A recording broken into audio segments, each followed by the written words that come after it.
नमस्कार। आज हम एक बहुत ही दिलचस्प सफर पर निकलने वाले हैं। भारतीय संविधान के बिल्कुल शुरुआती पहले 51 आर्टिकल्स का सफर। इसे सिर्फ कानून की बातें मत समझिए, ये असल में एक देश को बनाने की कहानी है, वो ब्लूप्रिंट जिसने भारत की नींव रखी। तो सवाल यही उठता है कि आखिर ये नींव रखी कैसे गई। देखिए, ये कोई सूखा कानूनी दस्तावेज नहीं है, बल्कि ये एक राष्ट्र के बनने और उसकी पूरी संरचना की कहानी है। चलिए इसमें और गहराई से उतरते हैं। तो हमारी इस यात्रा का रोड मैप कुछ ऐसा रहेगा। सबसे पहले देखेंगे भारत का नक्शा, फिर जानेंगे कि नागरिक कौन है, उसके बाद आएंगे हमारे मौलिक अधिकार और फिर राज्य के क्या लक्ष्य हैं, और आखिर में इन सब को एक साथ जोड़कर देखेंगे कि ये संविधान की आत्मा कैसे बनती है। तो चलिए पहले हिस्से से शुरू करते हैं। आर्टिकल्स 1 से 4 जो इस देश का मतलब हमारे देश का फिजिकल ब्लूप्रिंट तैयार करते हैं। इसे समझने का सबसे आसान तरीका है भारत को एक बहुत बड़ा घर मान लेना। और कोई भी घर बनाने का पहला कदम क्या होता है? उसकी जमीन और उसकी बाउंड्रीज तय करना। संविधान का पार्ट 1 ठीक यही काम करता है। और देखिए, सबसे कमाल की बात क्या है, हमारे संविधान बनाने वालों ने इस पूरी प्रोसेस को कितना आसान रखा। आर्टिकल 1 वो तो घर का नाम बताता है, इंडिया दैट इज भारत। फिर आता है आर्टिकल 2 जो कहता है कि संसद चाहे तो नए कमरे मतलब नए राज्य जोड़ सकती है। आर्टिकल 3 घर के अंदर का नक्शा बदलने की इजाजत देता है, किसी राज्य का नाम बदलना हो या उसकी बाउंड्री। और आर्टिकल 4 तो ये साफ कर देता है कि इन सब बदलावों के लिए कोई बहुत बड़ा कॉन्स्टिट्यूशनल अमेंडमेंट नहीं चाहिए, एक सिंपल कानून से काम हो जाएगा। कितना प्रैक्टिकल है ना। ठीक है, तो घर का नक्शा तो तैयार हो गया। अब अगला सवाल क्या होगा? यही कि भाई इस घर में रहेगा कौन। तो चलिए देखते हैं कि आर्टिकल्स 5 से 11 इस बारे में क्या कहते हैं। बिल्कुल, यही वो सवाल था जो संविधान बनाने वालों के सामने भी था। एक बार भारत की सीमाएं तय हो गईं, तो यह तय करना बहुत जरूरी था कि इस राष्ट्रीय परिवार का सदस्य कौन होगा, मतलब यहां का नागरिक कौन कहलाएगा। संविधान बनते समय उस वक्त के हालात को देखते हुए नागरिकता के नियम बहुत साफ रखे गए थे। जो लोग भारत में रह रहे थे उन्हें नागरिक माना गया। जो बंटवारे के बाद पाकिस्तान से आए या जो पाकिस्तान जाकर वापस आ गए उनके लिए भी नियम थे। यहां तक कि विदेश में रह रहे भारतीय मूल के लोगों का भी ध्यान रखा गया। लेकिन एक बात बिल्कुल पक्की थी, कोई दोहरी नागरिकता नहीं।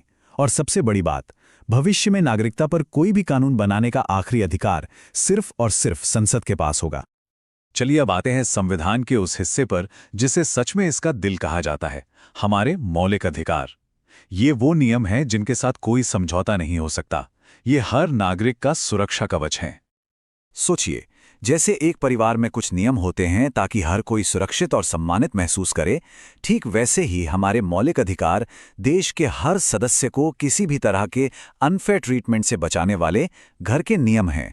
ये असल में स्टेट की पावर पर एक लिमिट लगाते हैं। हमारा संविधान हमें मोटे तौर पर 6 तरह के मौलिक अधिकार देता है। और ये सिर्फ नियम नहीं है, ये वो 6 गारंटियां हैं जो हर नागरिक के सम्मान और विकास की नींव हैं।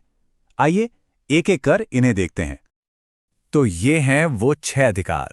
पहला, समानता का अधिकार, मतलब कानून के सामने सब बराबर हैं। दूसरा, स्वतंत्रता का अधिकार, जिसमें बोलने से लेकर अपनी जिंदगी जीने तक की आज़ादी है।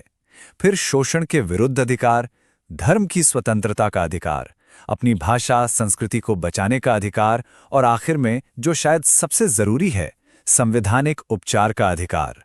ये हमें पावर देता है कि अगर हमारे बाकी अधिकार छीने जाएं तो हम सीधे कोर्ट जा सकते हैं। और इसी की अहमियत को समझते हुए डॉक्टर B.R. अम्बेडकर ने आर्टिकल 32 को कुछ ऐसे ही नहीं, संविधान की आत्मा और उसका दिल कहा था। सोचिए जरा, क्यों? क्योंकि यही वो मास्टर चाबी है जो बाकी सारे अधिकारों के ताले खोलती है। अगर ये चाबी ना हो तो बाकी सारे अधिकार बस कागज पर लिखे अच्छे अच्छे शब्द बनकर रह जाएंगे। अच्छा, तो अब हमारे पास घर का नक्शा है, परिवार के सदस्य भी तय हो गए और घर के पक्के नियम भी बन गए। लेकिन कोई भी अच्छा परिवार सिर्फ नियमों से नहीं चलता, है ना? उसके कुछ सपने होते हैं, कुछ महत्वाकांक्षाएं होती हैं। तो चलिए संविधान के पार्ट 4 में जो हमें इन्हीं महत्वाकांक्षाओं का रास्ता दिखाता है। और ये महत्वाकांक्षाएं हैं राज्य के नीति निर्देशक तत्व या डायरेक्टिव प्रिंसिपल्स। ये वो साझा मूल्य हैं, वो लक्ष्य हैं जिन्हें देश को पाने की कोशिश करनी चाहिए। ये एक बेहतर भविष्य का गाइडेंस है। यहाँ पर मौलिक अधिकारों और निर्देशक तत्वों का फर्क समझना बहुत जरूरी है। ये हमारे संविधान के डिजाइन की खूबसूरती है। देखिए, मौलिक अधिकार तो कोर्ट में लागू कराए जा सकते हैं। ये बताते हैं कि सरकार क्या नहीं कर सकती।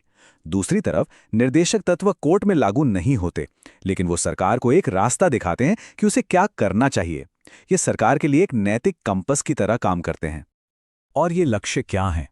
ये एक प्रगतिशील देश का सपना दिखाते हैं, जहां सामाजिक आर्थिक न्याय हो, जहां समान काम के लिए समान वेतन मिले, जहां पर्यावरण की रक्षा हो और भारत दुनिया में शांति को बढ़ावा दे। ये वो आदर्श हैं जिनकी तरफ देश को हमेशा बढ़ते रहना है। तो इस तरह हमने अपने राष्ट्र के ब्लूप्रिंट के सारे जरूरी टुकड़ों को एक एक करके देख लिया है और अब हमारे सामने एक पूरी तस्वीर साफ हो रही है। अगर संक्षेप में कहें तो इन्हीं पहले 51 आर्टिकल्स में हमारे संविधान की असली आत्मा बसती है। आर्टिकल्स 1 से 4 ने भारत का नक्शा बनाया, 5 से 11 ने बताया कि नागरिक कौन है, 12 से 35 ने हमें हमारे मौलिक अधिकार दिए और 36 से 51 ने देश के लिए लक्ष्य तय किए। एक राष्ट्र का पूरा ब्लूप्रिंट। और ये सब समझने के बाद एक बहुत बड़ा सवाल हमारे सामने आकर खड़ा होता है कि 70 साल से भी ज्यादा पहले लिखे गए 51 आर्टिकल्स, ये फाउंडेशनल बातें आज भी हमारी जिंदगी को, हमारे समाज को, हमारी राजनीति को कैसे गाइड कर रही हैं? ये एक ऐसा सवाल है जो आज भी उतना ही, बल्कि शायद आज और भी ज्यादा जरूरी है।